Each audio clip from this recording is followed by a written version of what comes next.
Pitva mimozemšťana čas úmrtí neznáme.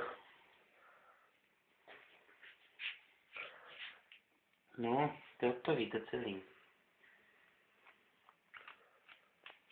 Jsem pak upicnu hlavu. Hlavu to fakt pít nebudu. Tak, jak tu hlavu urvat? Tady někde bude oddělit od tenkých tkání, že? Předpokládám.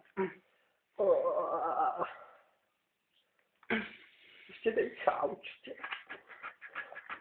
Třeba to ty kleště. Dobrý, no, páteře. Sice. Neřízím si ty kleště.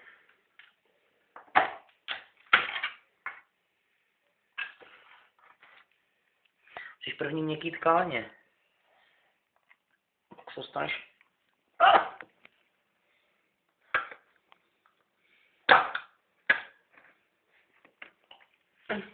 Ještě.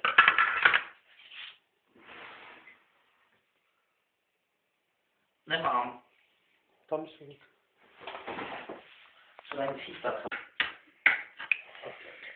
Tak, tvrdá tkání oddělena. Nyní tkání měkkou. Tak. Zde vidíme trošku sražené mozkové krve.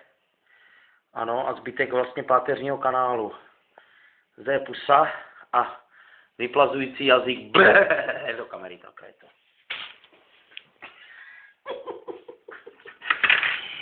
Tak.